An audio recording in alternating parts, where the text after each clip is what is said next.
Mutiara Hikmah Official, menyingkap hikmah di balik sunnah.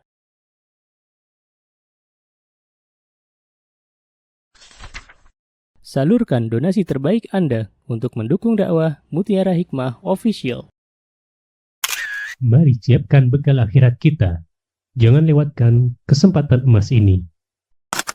Ayo kita berkontribusi dalam program pembangunan Masjid Mutiara Hikmah yang dibina langsung oleh Ustadz Hanan Yasir MA dan Ustazah Imro'atul Azizah.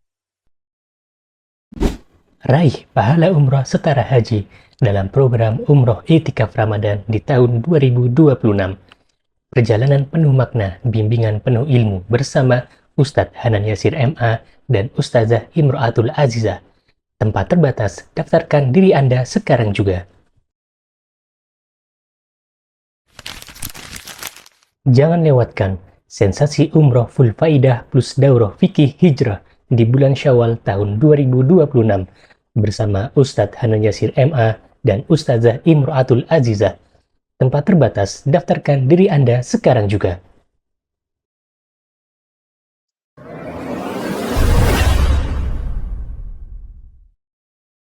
Baik ibu-ibu, teman-teman jamaah Majelis Taklim KUY yang berbahagia, hari ini insyaallah kita akan belajar kitab tentang ad-dima, tentang kebiasaan darah wanita, di mana kitab ini ditulis oleh Syekh Utsaimin rahimahullahu taala. Baik, kita akan mempelajari tentang apa itu istihadah, ya. Dan ini sesuatu yang terkadang kita menyepelekan ilmunya, tapi kita dibuat bingung manakala darahnya itu keluar tidak sesuai dengan kebiasaan kita.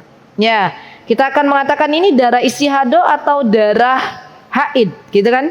Nah, maka dari itu penting bagi kita ya akhwat untuk mempelajari apa itu darah istihadah, agar nanti ketika suatu hari Allah Subhanahu wa taala memberikan kepada kita keadaan atau kondisi di mana menurut kita yang sudah terbiasa mengalami haid itu bukan darah haid, maka ketahuilah bahwa darah tersebut adalah darah istihadah.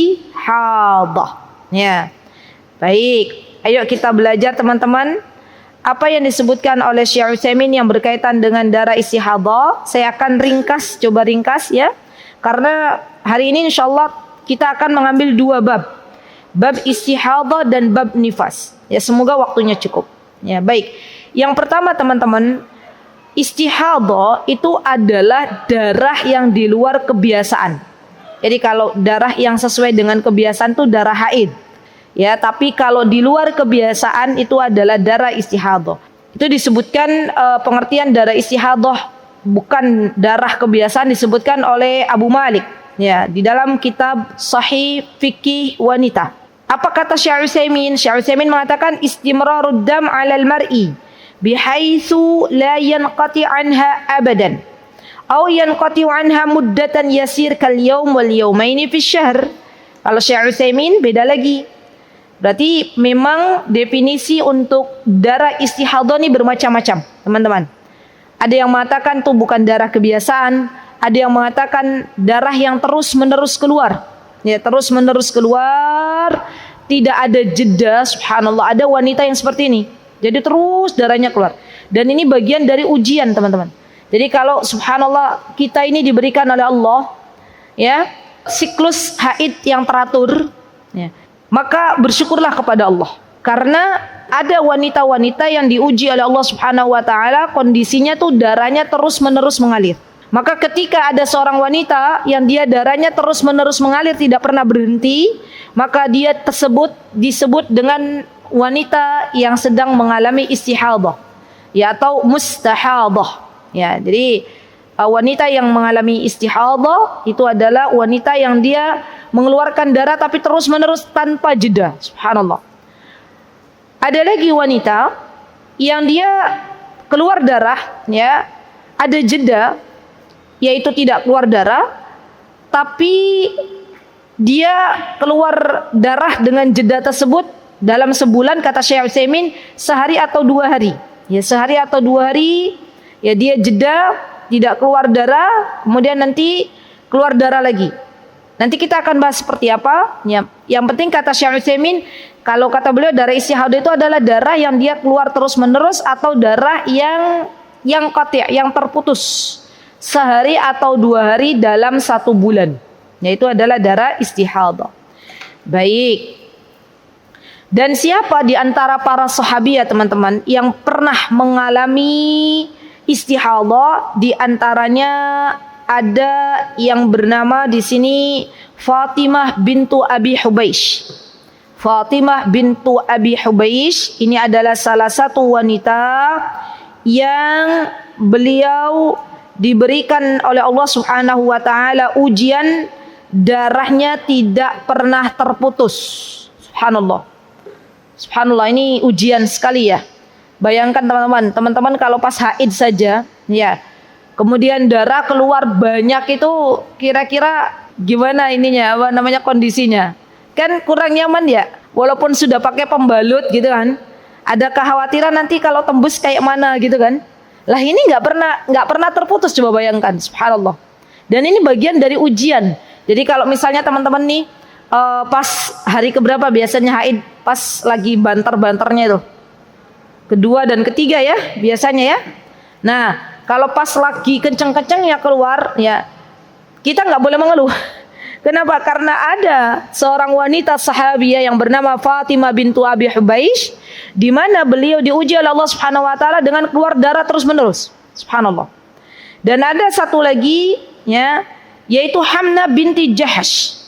Hamnah binti Jahash, beliau mengatakan kepada Rasulullah SAW, ya Rasulullah, inni ustahadu haidatan kabiratan syadidah. Lihat teman-teman, subhanallah, saya tuh kok yang bayangin nih teman-teman ya, seorang wanita ya, di mana keluar dari farjinya darah yang cukup banyak ya, haidatan kabirah syadidah, itu darahnya tuh banyak terus, seperti kondisi kita di hari kedua dan hari ketiga ya.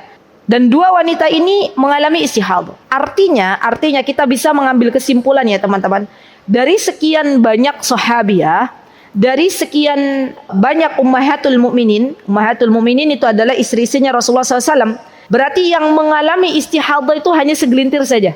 Ya, berarti kita juga bisa mengambil kesimpulan dari sekian banyak muslimah yang ada pada zaman sekarang, yang mengalami istihadah itu hanya sedikit.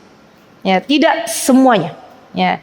Jadi yang lebih banyak adalah para wanita yang tidak mengalami istihadah. Ya, baik. Kemudian Syekh Utsaimin mengatakan orang yang istihadah itu ada 3 keadaan. Nah, ini penting untuk dicatat. Ya, insyaallah saya izin menyampaikan materi ini dengan sesederhana mungkin. Ya. Yang pertama, seorang wanita yang dia mengetahui haid yang biasa datang kepadanya. Jadi ini seorang wanita yang kondisinya haidnya teratur, teman-teman. An yakuna laha haidatun ma'lum qabla al-istihadah. Ya. Berarti kan tadi saya katakan di awal, wanita itu ada yang subhanallah mendapatkan haid teratur ya, 6 hari misalnya, 7 hari, 5 hari, 9 hari. Itu namanya wanita yang mendapatkan haid yang teratur setiap bulan. Walaupun teman-teman, biasanya haid teratur ini akan didapatkan oleh seorang wanita bukan di awal-awal haid. Maksudnya gimana? Misalnya anak kita nih usianya 14 tahun misalnya, baru datang awal haid.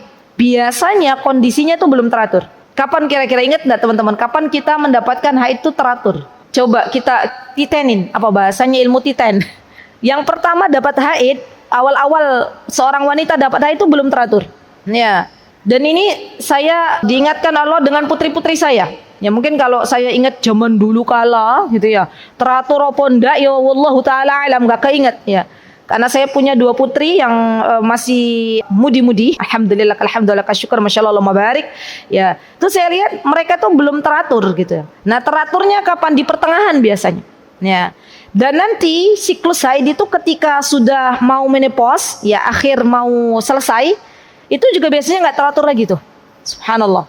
Jadi jangan kaget ya teman-teman. Kalau usia mau mendekati 50 tahun, kok ternyata haidnya nggak teratur lagi, padahal awalnya teratur, itu jangan kaget. Memang itu fitrah, sunnahnya seperti sunnatullahnya seperti itu. Ya. Nah, nanti kalau kita tahu bahwa haid kita ini teratur, kita termasuk bagian dari wanita, alhamdulillah yang teratur haidnya, kemudian tiba-tiba mengalami ketidakteraturan haid. Nah, kata Syekh, an yakuna la haidun ma'lum qabla al-istihadhah, fahadhihi tarji' ila muddati haidiha al-ma'lum as-sabiq. Maka yang menjadi patokan dia haid atau istihadhah adalah patokan teraturnya dia haid berapa hari. Tuh, itu kondisi pertama. Ya, gampang ya kalau ini ya. Contoh, ada wanita yang biasa haidnya 8 hari misalnya. Ini teratur nih, 8 hari terus haidnya. Tiba-tiba haidnya itu jadi 10 hari. Ya, 10 hari di hari ke-9 belum beres. Padahal dia biasanya 8 hari udah suci. Maka di hari ke-9 dan ke-10 dia mendapatkan istihadhah. Sudah. Gampang toh? Ya enggak? Lebih enak niteninnya. Ya, kalau yang teratur. Nah, kemudian saya mengatakan, ya misal di sini ada imra'ah kana ya'tiha al-haid 6 ayyam min awwali kulli syahr. Thumma tarat 'alaiha al-istihadhah fasara ad-dam ya'ti bistimrar. Fayakunu haidatuha 6 ayyam min awwali kulli syahr wa ma'ada istihadhah. Di hadis radhiyallahu anha anna Fatimah binti Abi Hubaysh qala ya Rasulullah inni istahadha fala athur fa'da'is salah. Qala la inna dzalika 'irq. Walakin kata Rasulullah SAW ketika datang Fatimah bintu Hubaysh kepada Rasulullah SAW, ya Rasulullah, aku itu termasuk wanita yang mendapatkan istihadhah. Rasulullah mengatakan kepada Fatimah, ya Fatimah, hitunglah hari di mana kamu biasa dapat haid. Kata beliau, maka dari itu ketika kamu biasa mendapatkan haid, ya tahan jangan sholat. Tapi setelah keluar dari kebiasaan kamu haid, maka sholatlah. Ya. Dan ini perkataan Rasulullah SAW kepada Fatimah. Kondisi kedua teman-teman. Apa kondisi kedua? An la yakuna laha haidun ma'lum qabla al-istihadhah. Wanita yang benar-benar dia tuh nggak tahu haidnya nggak teratur. Kadang 5 hari, kadang 7 hari, kadang 9 hari. Kira-kira ada nggak teman-teman? Ada. Dari sekian banyak muslimah, kalau teman-teman titenin, teman-teman tanya besti-besti, itu banyak yang teratur atau yang nggak teratur? Teratur ya, teratur. Berarti yang nggak teratur lebih sedikit daripada yang tidak teratur. Ya. Yang kedua adalah kondisinya dia nggak teratur. Ya. Maka bagaimana caranya? Maka kata Syekh Utsaimin, caranya wanita ini harus belajar cara membedakan darah. Nah, berarti kan ada PR nih untuk wanita-wanita yang haidnya tidak teratur. Dari awal dititenin, kalau pas haid itu darahnya seperti apa? Gimana cara niteninya? Dari aromanya. Ya, ada nggak teman-teman kalau dapat haid, ya kita cuek bebek aja, nggak merhatikan darahnya? Atau kita termasuk yang memperhatikan darah? Yang memperhatikan ya? Ini darah haidku tuh warna apa? Warna hijau apa warna hitam kepekat-pekatan atau warna coklat? Nah, itu tuh dititenin. Ya. Maka kata Syekh Utsaimin, biasanya aghlabuha, tapi ini biasanya ya, nggak semua wanita dapat ini. Biasanya darah haid itu kata beliau warnanya itu kalau di sini warnanya ghildah, bisawadin au ghildah, hitam pekat. Tetapi ingat, coba saya mau tanya, ada nggak teman-teman yang pernah dapat darahnya hitam pekat? Boleh angkat tangan, saya pengen tahu. Oh, hitam pekat loh, kayak baju yang dipakai teman-teman. Hah? Jenengan tadi hitam pekat. Subhanallah, hitam pekat dapat. Oh ya, Mbak yang pakai kudung coklat merah hati. Oke, berarti kayaknya itu standar. Ya, merah ada hitamnya itu standar ya, Bibi ya. Itu darah haid. Ya. Sebentar saya mau izin mau bertanya yang hitam pekat. Nun sewu Mbak, hitam pekat itu setiap kali haid atau kadang-kadang aja? Biasanya enggak. Pertama haid itu awal. Oke, berarti dengan bulan ini aja. Sebelumnya belum pernah. Subhanallah. Berarti kan hitam pekat itu tidak selamanya hitam pekat ya, tidak selalu hitam pekat. Biasanya darahnya merah-merah kehitaman ya. Oke, baik ya. Oke, sekarang kita bisa meneliti, teman-teman meneliti, nitenin gitu bahwa darah hitam pekat itu tidak terus-menerus keluar gitu ya. Oke, baik Mbak Nun Sewu mau tanya, yang hitam pekat tadi setiap haid dapat atau kadang-kadang? Enggak setiap haid. Subhanallah. Dititenin enggak kapan itu keluar? Apakah mungkin karena jenengan pas kecapean atau karena terlambat? Karena terlambat keluar hitam pekat. Berapa hari keluar hitam pekat itu? Sehari. Subhanallah. Sehari juga. Setelah itu warna coklat atau langsung merah? Oh, langsung merah. Subhanallah. Baik. Terima kasih informasinya. Jazakumullahu khair. Ibu-ibu ada nggak yang pernah keluar darah hijau? Betul-betul ini. Saya tanya. Ada nggak darahnya hijau? Nggak ada ya. Padahal disebutkan oleh beberapa ulama darah haid itu ada yang hijau. Ya berarti alhamdulillah aman, gak ada yang hijau ya. Oke, coklat ada? Coklat ada. Kuning ada kuning? Hari akhir ada kuning-kuningnya ya. Oke, baik. Berarti untuk darah kuning, darah hijau, darah hitam, darah coklat biasanya hampir semua ya. Darah hitam, hijau, kuning. Nah ini kan berarti tidak selamanya para perempuan ini punya, gitu ya. Baik, berarti teman-teman aglab atau mayoritas darah haid itu adalah merah hitaman dengan aroma yang khas, kan gitu kan ya. Waraiha yathbitu lahu ahkamul haid ya. Nah, kalau kita sudah tahu darah haid itu seperti apa bentuknya, kental atau encer ya, kekentalannya itu kita paham. Oh ini darah haid ini ya. Kadang ada gumpalan-gumpalan gitu ya. Berarti kita pakai patokan yang tadi nggak teratur ini. Kalau darah itu keluar ya, darah haid itu keluar, berarti nggak sholat. Kalau sudah selesai darah itu keluar, apalagi kalau tadi Mbak Rina bilang biasanya diakhiri dengan warna kuning ya kebiasaannya, maka sampai warna kuning selesai, setelah itu ternyata nggak keluar putih-putih, malah keluar merah lagi, maka yang merah setelah kuning ini dikatakan darah istihadhah ya, karena udah di luar kebiasaan. Kan biasanya urutannya begitu, hitam tadi ya, merah, coklat, kuning. Nah kalau merah lagi berarti itu istihadhah. Gampang toh untuk membedakannya. Dan subhanallah teman-teman, darah istihadhah itu dia juga memiliki aroma yang berbeda dengan darah haid.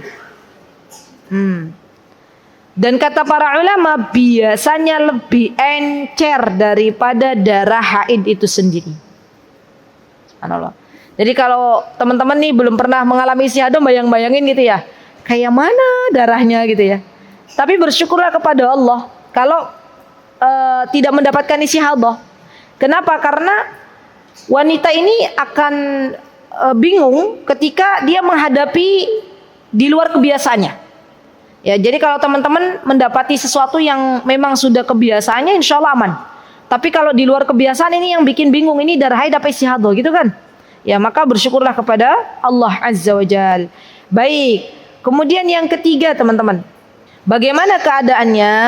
Yang ketiga kata Syekh Utsaimin, alla yakuna laha haidun ma'lum wala tamyiz. Subhanallah. Ada wanita yang haidnya nggak teratur, ya, dan juga tidak bisa membedakan darah. Apakah ini darah haid atau darah istihadhah? Ada nggak wanita yang begitu? Ada. Harusnya gimana wanita itu? Kalau dia nggak mendapatkan haid teratur, ya harusnya nitenin. Ya, dititenin ini darah kebiasaanku haid itu seperti apa? Ya qadarullah, wanita ini nggak bisa bedain mana darah haid, mana darah istihadhah, dan juga tidak memiliki kebiasaan haid. Maka apa yang harus dilakukan? Yang harus dilakukan adalah mengikuti kebiasaan wanita yang ada di sekitarnya. Atau kalau kata Syekh Sa'di, melihat kerabatnya, kebiasaan haid kerabatnya. Entah itu kakaknya, ibunya itu biasanya kayak mana. Karena ini subhanallah, apa ya, saya tidak tahu, belum meneliti. Karena biasanya ya teman-teman, kondisi haid ini seorang wanita itu biasanya itu kadang mirip dengan ibunya, ya nggak? Kalau ibunya haidnya teratur, biasanya anaknya juga haidnya teratur. Kalau ibunya sering istihadhah, anaknya biasanya sering istihadhah. Ya. Kalau ibunya dia tahu haidnya misalnya hanya 7 hari, biasanya anaknya juga begitu. Tapi ingat bahwa setiap anak itu dia membawa 2 gen dari ayah ataupun dari ibu. Tidak selamanya anak itu biasanya mendapatkan kemiripan dengan ibunya. Bisa jadi dengan tante dari jalur ayah. Nah, itu juga bisa. Ya. Jadi saya menemukan kasus ini kepada salah satu putri kami. Jadi putri kami itu ada yang teratur, ada yang enggak. Ya. Kemudian tanya, oh berarti kalau enggak teratur bukan dari saya jalurnya. Karena alhamdulillah, masya Allah, Allahumma barik, akhirnya teratur saya. Oh dicari gitu, oh ternyata dari jalur abinya. Gitu loh. Dari tantenya gitu kan. Dan itu ada memang, subhanallah. Jadi masya Allah ya teman-teman, dilihat dari kerabat terdekat seperti apa. Oh kerabat terdekat nih kalau teratur haidnya 7 hari misalnya, ya sudah pakai patokan 7 hari. Setelah 7 hari berarti istihadhah, gitu ya. Jadi dilihat dari karib kerabat, jangan dilihat dari tetangganya. Ya, karena biasanya tetangga itu berbeda, udah jalurnya beda. Ya, mungkin tetangga kita juga haidnya nggak teratur, gitu kan. Sedangkan karib kerabat kita ada yang teratur. Baik. Mithalu dzalika antaraddam awwalu ma tarahu fil khamis minasy-syahr wa yastamirru 'alaiha min ghairi an yakuna fihi tamyiz salihu lil haid la bil lawn wala ghairihi. Fayakuna haiduha min kulli syahr 6 ayyam aw 7 tabda'u min al-yawmil khamis min kulli syahr. Ya. Bagaimana Syekh Utsaimin mengambil kesimpulan bahwa wanita yang dia tidak punya kebiasaan haid juga tidak bisa membedakan darah, apakah ini darah haid atau darah istihadhah, kemudian mengikuti yang ada di sekitarnya. Beliau mengambil dalil dari hadis yang disebutkan oleh Hamnah binti Jahash. Apa kata Hamnah binti Jahash? Beliau mengatakan, ya Rasulullah, inni ustahadu haidatan kabiratan syadidah. فما ترى فيها قد منعني الصلاة والصيام فقال أنعت لك أصف لك استعمال الكرش وهو القطن تضعينها على الفرج فإنه يذهب الدم قال هو أكثر من ذلك قال إنما هذا رقدة من رقدات الشيطان. Kata Rasulullah, istihadhah itu hentakannya syaitan, ya, bagian dari gangguan dari syaitan istihadhah, ya. Maka kata Rasulullah SAW, fatahidi 6 ayyam aw 7 fi ilmillahi ta'ala. Subhanallah. Rasulullah sudah kasih patokan bahwa wanita haid itu mayoritas rata-rata kalau enggak 6, 7 hari. Kalau enggak 6 hari, 7 hari. Maka Rasulullah SAW memerintahkan kepada Hamnah, kalau kamu sudah mendapati dirimu keluar darah 6 atau 7 hari, namun setelahnya masih keluar darah di hari ke-8 misalnya, maka hitunglah hari ke-8 itu sebagai hitungan hukum darah istihadhah. Gitu. Jadi patokannya 6 sampai 7. Ya. Lah bagaimana 6 ayyam atau 7? 6 atau 7 kata Syekh Utsaimin, laisa litakhir wa innama huwa al-ijtihad. Fatanziru fima huwa aqrab ila haliha mimman yushabihuha khalqatan wa yuqaribuha sinnan wa rahman wa fima huwa aqrabu ila al-haid min damiha wa nahwi dhalika min al-i'tibarat fa in kana al-aqrab an yakuna 6 ja'alahu 6 wa in kana al-aqrab an yakuna 7 ja'alahu 7. Kata Syekh Utsaimin, kalau bingung mau ambil yang 6 atau 7, maka lihatlah orang-orang yang ada di sekitarmu, ya. Mereka dapatnya biasanya berapa? Oh, dapatnya 7, udah ambil 7. Ya. Dan seterusnya 7. Pegang 7 hari ini sebagai hari kebiasaanmu. Kalau ternyata dilihat dari karib kerabat, ya dilihat dari orang-orang terdekat itu 6 hari, maka ambil yang 6 hari ini. Jadi tidak semua wanita disamakan antara 6 atau 7. Baik. Kemudian Syekh Utsaimin mengatakan haluman tasyabbaha al-mustahadhah. Ada kondisi-kondisi di mana dia mirip sama darah istihadhah. Seperti apa? Ya, baik. Qad yahdutsu lil mar'ah sabab yujab nazifud dam min farjiha ka'amaliyatu fir rahim aw fi ma dunahu. Nih teman-teman, ada kondisi wanita di mana rahimnya harus diangkat. Tapi ingat, menyeterilkan rahim, apa menyeterilkan ya? Sterilkan rahim itu harus benar-benar dalam kondisi yang memang tidak ada lagi jalan lain kecuali harus diangkat rahimnya. Ya. Namun kalau seandainya masih ada jalan lain, ya, tidak diangkat rahim tapi masih ada jalan lain untuk bisa selamat nyawanya, maka kata sebagian ulama tidak diperbolehkan mengangkat rahim. Ya. Jadi subhanallah, jangan bermudah-mudahan mengangkat rahim. Kecuali memang sudah dikonsultasikan kepada dokter kandungan, ya, yang ahlinya, dan dokter mengatakan kalau nggak diangkat rahimnya, misalnya kena waliyadzubillah kena kanker rahim misalnya ya, kalau nggak diangkat rahimnya kemana-mana gitu, mudaratnya lebih banyak daripada kalau dibiarkan saja, ya, daripada kalau nggak diangkat dibiarkan saja mudaratnya lebih banyak. Maka dalam hal ini dibolehkannya bagi seorang wanita mengangkat rahim. Tapi kalau ada jalan lain, seandainya misalnya ya tidak diangkat rahim tapi dia meminum obat di mana misalnya insyaallah ya biidnillahi ta'ala atas izin Allah penyakitnya sembuh misalnya 70%, maka ikhtiarkan dulu yang ini. Jangan langsung main angkat-angkat rahim. Jangan langsung main sterilkan rahim. Ya diingat-ingat kembali teman-teman. Karena belum lama ini juga saya dapat ya pertanyaan dari salah satu muslimah, ya ustazah, saya punya dokter kandungan, di mana dokter kandungan tuh bilang ke saya, Mbak, itu aja ya diangkat aja rahimnya. Lah apa? Lah kamu ki termasuk wanita yang subur ya katanya gitu. Yang anaknya tuh banyak katanya gitu. Berarti kalau diangkat rahimnya otomatis sudah nggak bisa punya anak, ya nggak? Beda dengan apa tuh namanya bahasanya ya? Ditali apa? Diikat. Apa bahasanya? Steril juga itu. Tapi kan kalau diikat rahimnya masih ada kan? Rahimnya masih ada kan? Sewaktu-waktu dibuka bisa. It's okay, enggak apa-apa. Nah, beda kan? Diikat aja ya. Iya. Tapi beda sama diangkat rahim ya. Mungkin kalau diikat ya untuk misalnya membiarkan anak yang ini diopeni dulu gitu, biar lebih bagus lagi dalam tumbuh kembangnya, itu masih bisa dimaklumi seperti KB, masuknya seperti KB ya. Tetapi kalau tidak ada udzur apa-apa, tiba-tiba diikat, tiba-tiba diangkat rahimnya, itu yang muskilah, yang masalah. Ya, itu yang para ulama mengatakan tidak diperbolehkan. Gitu ya. Baik. Nah, yuk kita belajar. Gimana? Yang pertama, an ya'lam annaha la yumkin an tahid ba'da al-amaliyah. Kata Syekh Utsaimin, ketahuilah bahwa setiap wanita yang diangkat rahimnya itu kondisinya aslinya itu enggak akan dapat haid. Aslinya. Ya. Sama ketika hamil, wanita hamil itu kan mayoritas nggak dapat haid. Tapi ada wanita yang dia dapat haid. Ya, hanya sedikit dari wanita yang ada di dunia ini. Ya.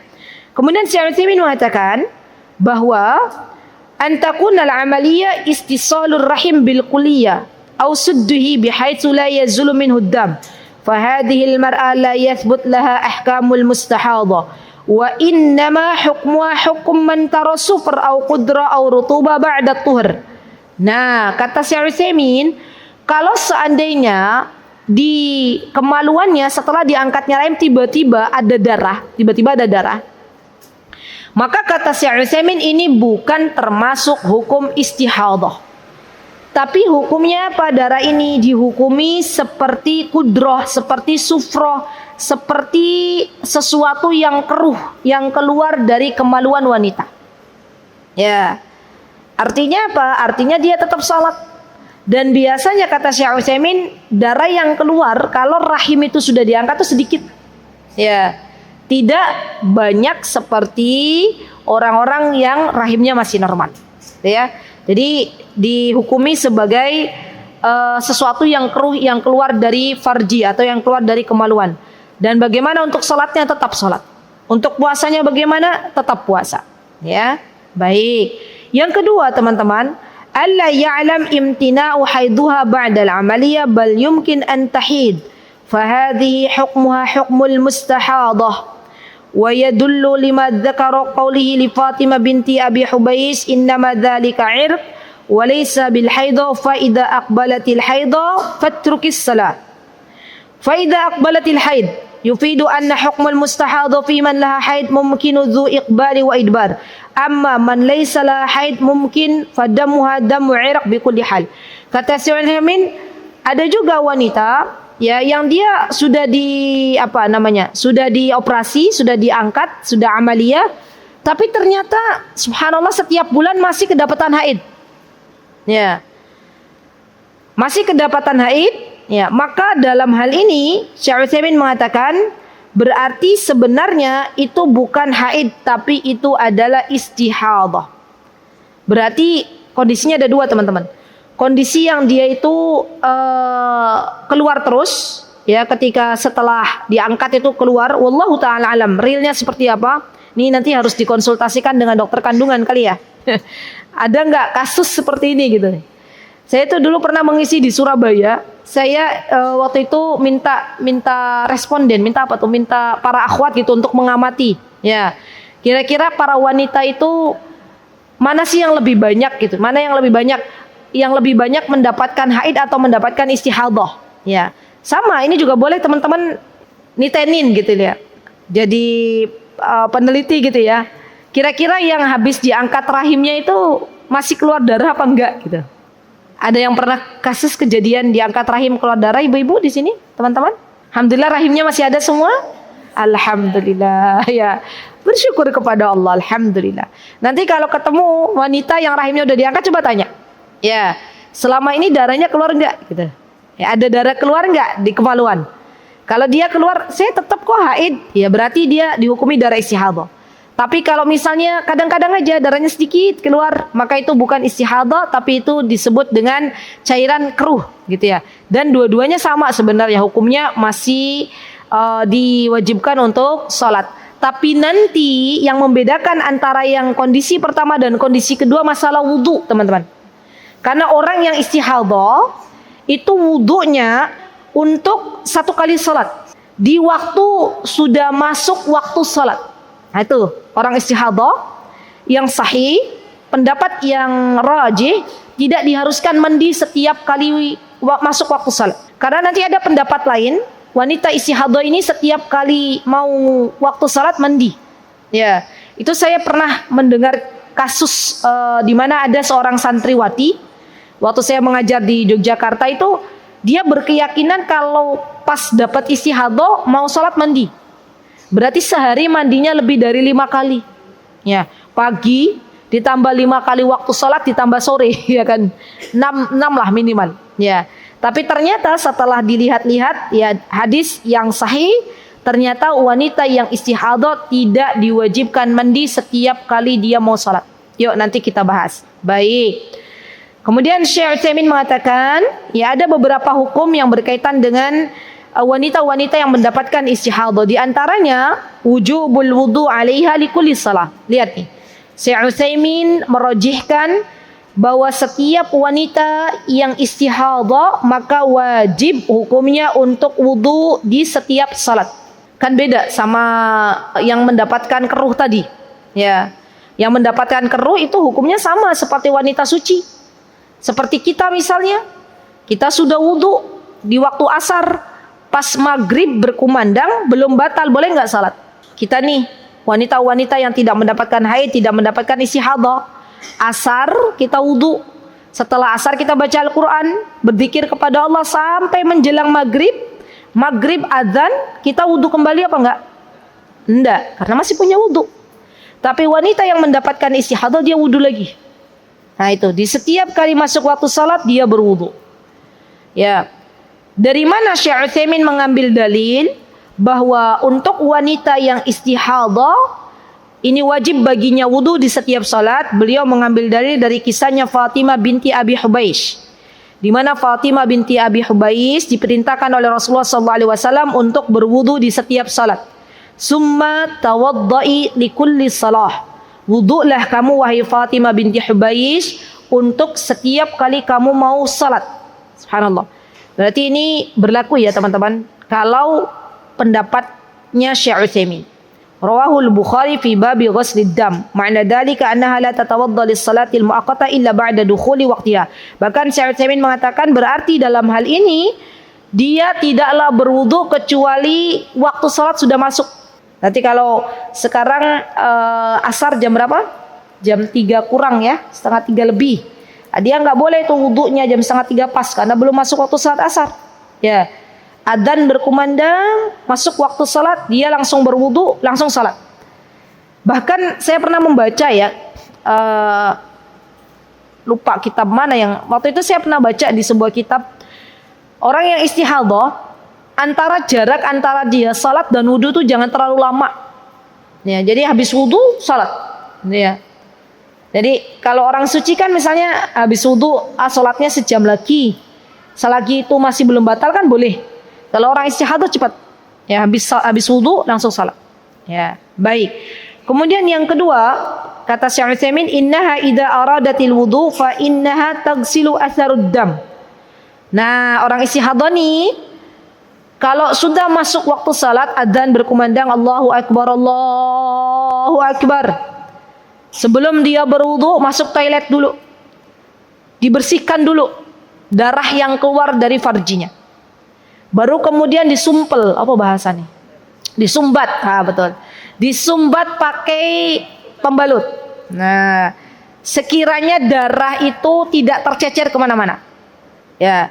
Tapi gimana kalau darahnya tetap keluar di pembalut pas wudu, pas salat, enggak apa-apa. Karena dia istihadhah. Ya. Yang terpenting darah ini enggak keluar kemana-mana. Ya, baik. Dan itu dilakukan sebelum wudu. Baik. Kemudian yang selanjutnya Syekh Utsaimin mengatakan fi jawazi dam yakhfulanat bitarki was-shawab jawazu muntaqan li anna nisa katsiratun wa anna al-'ashya wa aktsaru sunna fi anna nabi sallallahu alaihi wasallam fatazilun nisa. Bagi wanita istihadhah, tadi yang pertama dia berwudu di setiap kali waktu salat.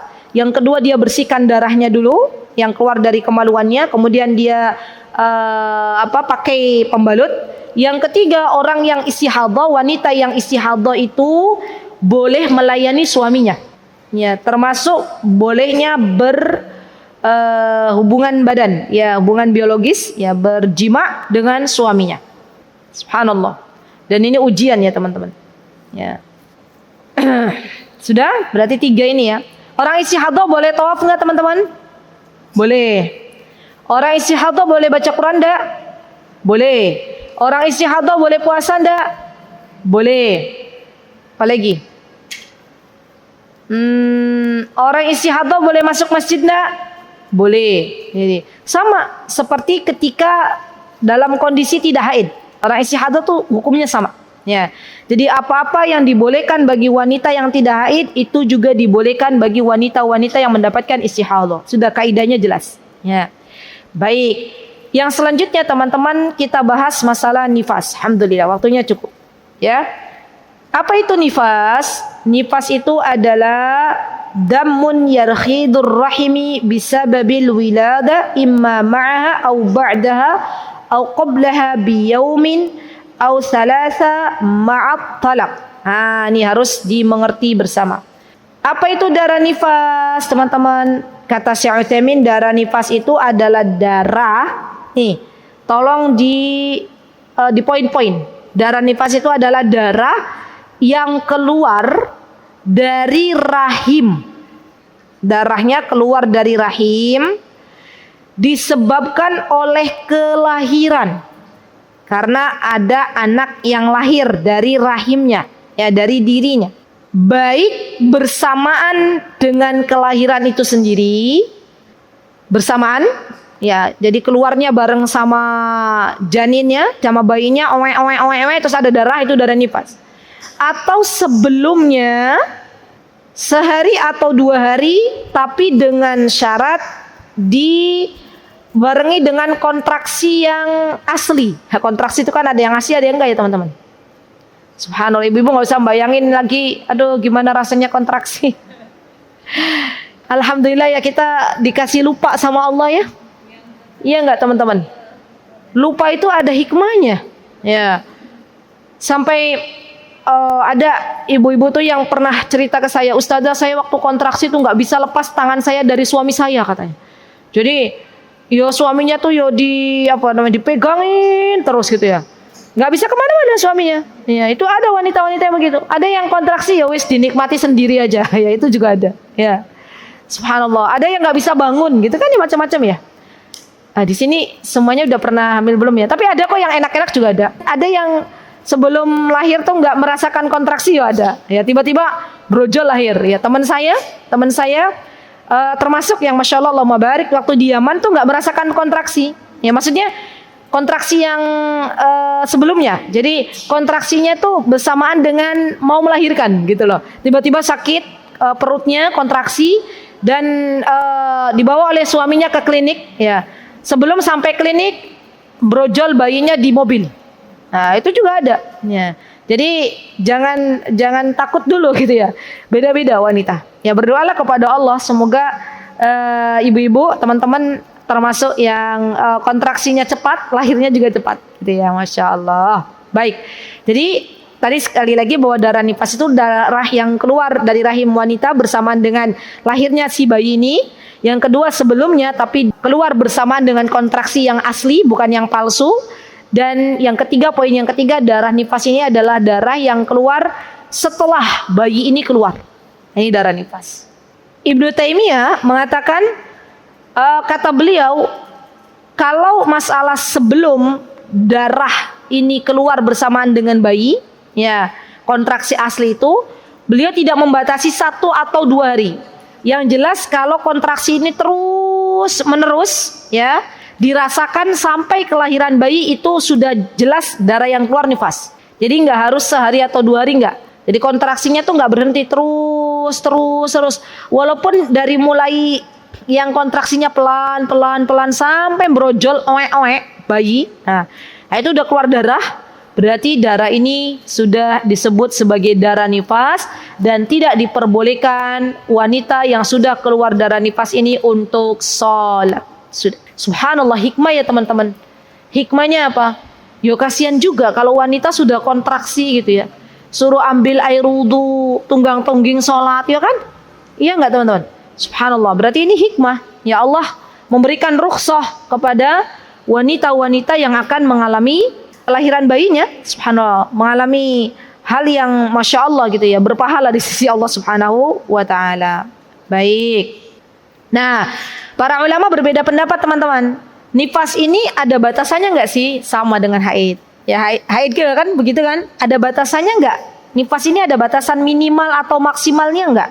Syekhul Islam Ibnu Taimiyah, beliau tetap berpegang teguh sebagaimana beliau berpegang teguh dengan darah haid. Kalau di darah haid beliau mengatakan tidak ada batas minimal dan maksimal. Ya sama, beliau juga memegang pendapat dalam darah nifas ini juga nggak ada batas minimal dan maksimal. Jadi kata Ibnu Taimiyah, kalau ada wanita dia setelah haid itu keluar darah lebih dari 40 hari, itu masih darah nifas sampai dia berhenti.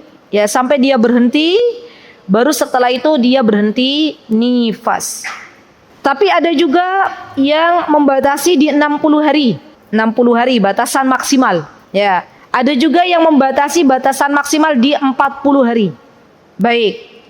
Dan ada juga wanita yang sebelum 40 hari dia udah bersih.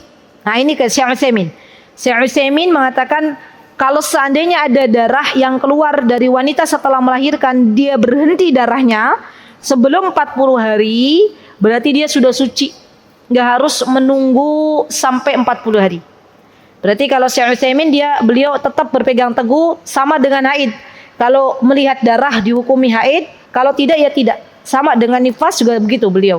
Ya, kalau memang misalnya setelah nifas itu dia berhenti sebelum 40 hari, berarti sudah ya selesai nifasnya. Ibu-ibu, saya tuh pernah ketemu sama wanita Arab dulu di Yaman, 2 pekan setelah melahirkan sudah nggak keluar darah. Subhanallah. Ya, karena apa? Karena di Yaman itu wanita kalau habis melahirkan asupan proteinnya tuh banyak pakai bagus. Ya, jadi kebiasaan wanita sana itu keluarganya tuh kalau ada di antara wanita sana melahirkan tuh biasanya langsung disembelihin kambing. Ya, Jadi sepekan tuh makannya kambing gitu ya. Proteinnya bagus. Di Indonesia itu pantangan. Pernah dengar nggak di Indonesia ada yang bilang kalau habis melahirkan jangan makan makanan ayam, daging-dagingan. Makannya apa? Tempe, tahu, kerupuk, sambal gitu kan ya? Sambal nggak ya? Kerupuk gitu kan? Apa lagi? Sayur ini, sayur apa jenenge daun katu gitu ya. Nah, itu kan proteinnya nggak dapet tuh. Ya, makanya orang subhanallah nifas di Indonesia itu lebih lama. Ya ibu-ibu ya? Ibu-ibu dulu nifas berapa hari? Berapa? Mbak?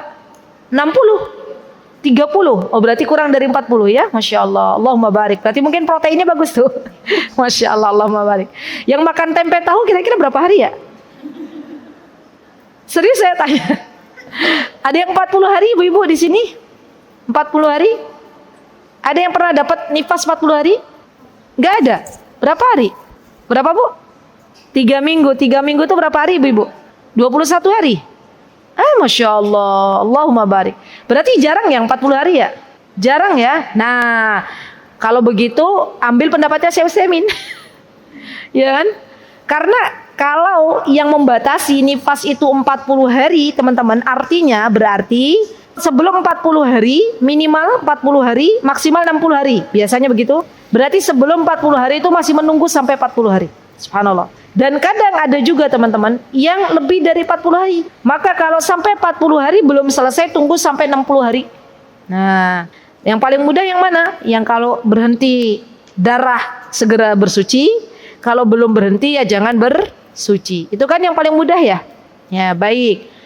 Kemudian di sini Syekh Utsaimin menjelaskan, ya, wala yathbutun nifas illa idza wada'at ma tabayyun fi khalqi insan. Falau wada'a saqtan saghiran lam yatabayyan fi khalqi insan falaysa damuha damun nifas. Kata Syekh Utsaimin, beliau membahas tentang wanita yang keguguran. Wanita yang keguguran kapan dihitung dia bernifas atau tidak? Maka hitungannya ketika bayi itu sudah diciptakan oleh Allah Subhanahu wa taala dalam bentuk manusia. Dan biasanya bayi dalam bentuk manusia itu kurang lebih 4 bulan. Atau ada yang mengatakan 80 hari. Ya. Jadi misalnya keguguran nih. Kan kalau keguguran kan berarti keluar tuh gumpalan-gumpalannya, tinggal dilihat aja. Kalau gumpalannya masih bentuknya darah, ya berarti itu masih belum nifas, ya. Darah yang keluarnya darah apa? Darah istihadhah, bukan darah nifas. Berarti kalau darah istihadhah dia mandi, dia salat, ya. Kalau seumpama pas keluar janinnya dari rahimnya bentuknya sudah ada tangannya, sudah ada subhanallah kakinya. Saya pernah tuh lihat di video ya, video yang beredar tuh subhanallah, subhanallah, subhanallah. Ada bayi dalam janin tuh sebotol segini nih ibu-ibu. Ya, itu udah jadi tuh. Bahkan ada yang lebih kecil. Ya, lebih kecil dari botol air mineral yang ada di depan saya itu sudah ada subhanallah, subhanallah. Ada tangannya, ada kakinya, walaupun itu belum kelihatan sekali. Maka kalau sudah ada bentuk-bentuknya, ya berarti ibunya ini dapat nifas. Ya, itu gampang ininya. Tanya aja ke dokternya, dok, tadi yang keluar apa gitu ya? Oh, yang keluar gumpalan bu, ya berarti itu belum. Oh, yang keluar subhanallah sudah berbentuk janin, ya itu berarti nifas. Ya, mudahkan ibu-ibu ya. Dan setiap wanita itu berbeda-beda, tidak selalu sama. Ya, masya Allah. Baik.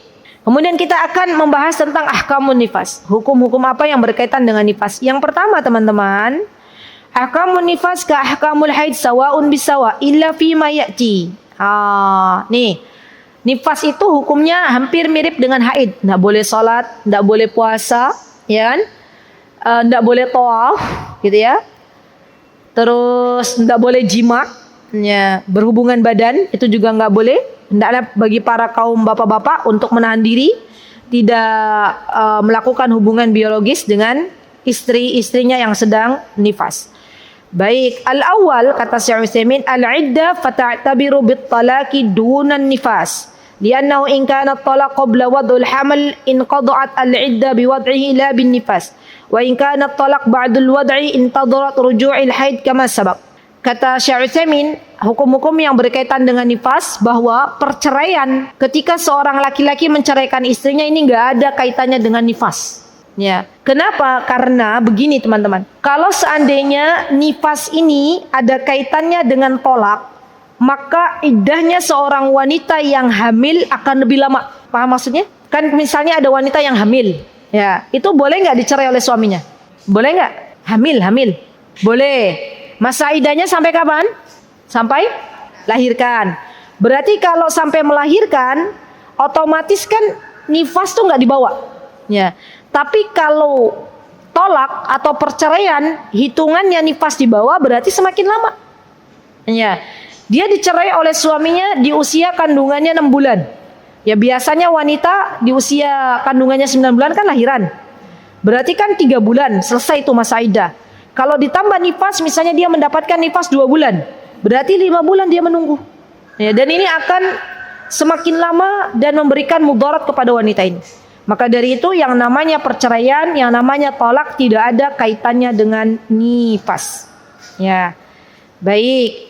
Yang kedua, muddatul ila yahsibu minha muddatul haid wala yahsibu minha muddatun nifas. Ya. Masa haid kata Syekh Utsaimin termasuk hitungan masa ila. Sedangkan masa nifas tidak. Apa itu ila? Ayo ditulis ibu-ibu. Ila itu adalah jika seorang suami bersumpah tidak akan menggauli istrinya selama-lamanya. Hati-hati. Kalau ada suami tiba-tiba bersumpah, ya, istriku aku bersumpah demi Allah misalnya, tidak akan menggaulimu selama-lamanya. Maka ini sudah masuknya ila.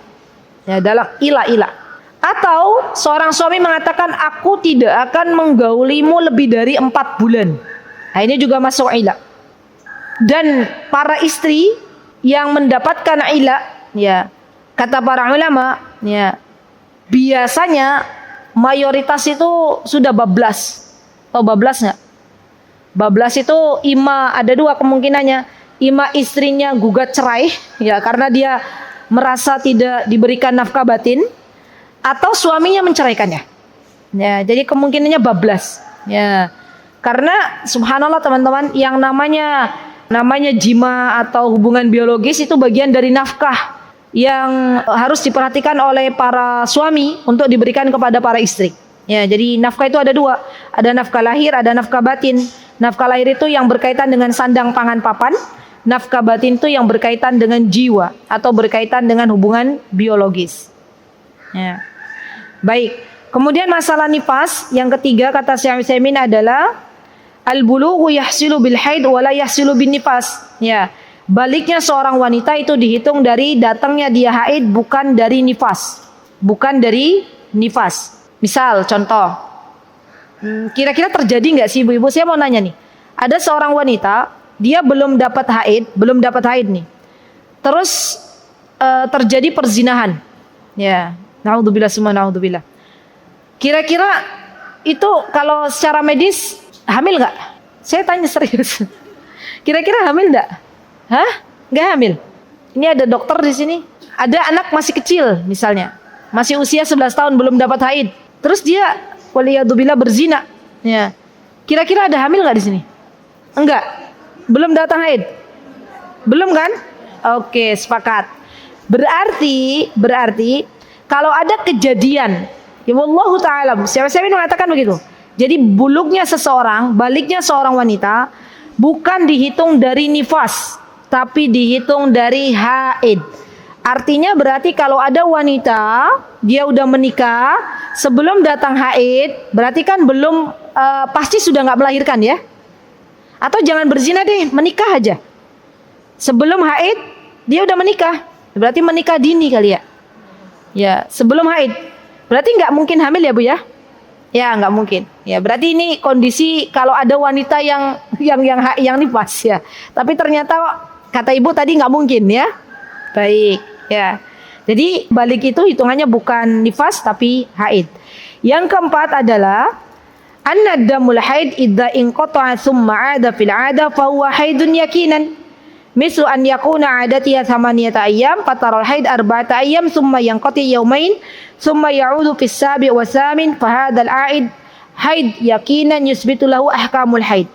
Wa amma damun nifas idza inqata'a qabla al-arba'in thumma 'ada fil arba'in fa huwa mashkuku fiha fa yajibu 'alaiha an tusalli wa tasumul fardil muaqqat fi waqti wa yahrimu 'alaiha ma yahrumu 'alal haid. Oke. darah haid yang dia terputus di antara kedua darah yang keluar, itu dihukuminya apa, Bu? Dihukuminya apa? Misal contoh, ada seorang wanita yang dia biasa mendapatkan darah haid 8 hari. Tiba-tiba berhenti haidnya, sudah selesai. Terus datang haid lagi di hari ke-16 misalnya.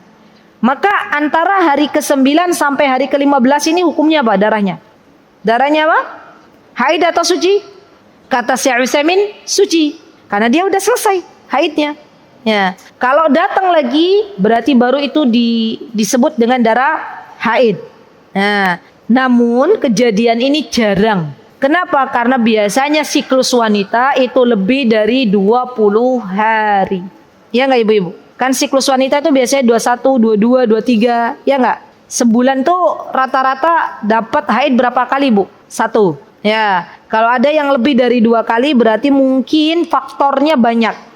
Bisa jadi faktor karena dia minum pil ataupun faktor yang lainnya. Atau ikut KB, ya ikut alat kontrasepsi dan yang lainnya. Baik. Kemudian ada pendapat yang masyhur disebutkan oleh Imam Ahmad bin Hanbal rahimahullahu taala. Apa kata beliau? Beliau mengatakan bahwa al-khamis disebutkan oleh Imam Ahmad annahu fil haid idza taharat qabla al-'ada jaza li zawjiha jima'aha biduni karaha. Kata Imam Ahmad, kalau ada seorang wanita yang dia selesai haid, ya, sebelum datang haid berarti suci. Boleh enggak suaminya menggaulinya? Boleh, karena itu masa suci. Sebaliknya idza taharat qabla al-arba'in wa amma fin nifas, ya kata Imam Ahmad, idza tahurat qabla al-arba'in fayakrahu li zawjiha jima'iha 'ala al-masyhur fil madhhab was-shawab annahu la yakrahu lahu jima'iha wa huwa qawlu jumhurul ulama li'anna al-karaha hukmu syar'i yahtaju ila dalil syar'i wa laysa fi hadhihi al-mas'alah siwa ma dzakarahu al-Imam Ahmad an Utsman bin Abi al-As annaha atathu qabla al-arba'in faqala la taqribini fa hadha la yastazimul karaha. Begini ibu-ibu, ada pendapat ulama yang mengatakan kalau wanita nifas sebelum 40 hari itu laki-lakinya atau suaminya belum boleh menggauli sebelum 40 hari. Namun pendapat ini lemah.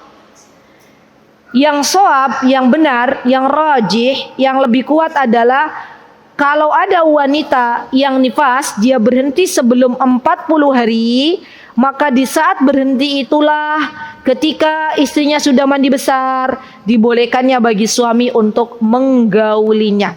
Tidak harus menunggu dalam kondisi wanita ini mendapatkan 40 hari.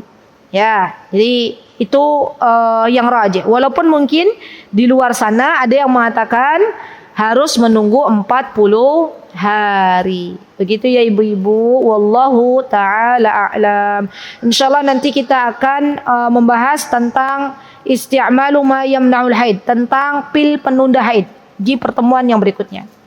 Ya, pil penunda haid dan wama yamna'ul hamil, dan hukum menggugurkan bayi, ya apa namanya, aborsi, ya aborsi, serta hukum menggunakan alat kontrasepsi insyaallah biidznillah taala. Wallahu taala alam. Baik. Mutiara Hikmah Official, menyingkap hikmah di balik sunnah.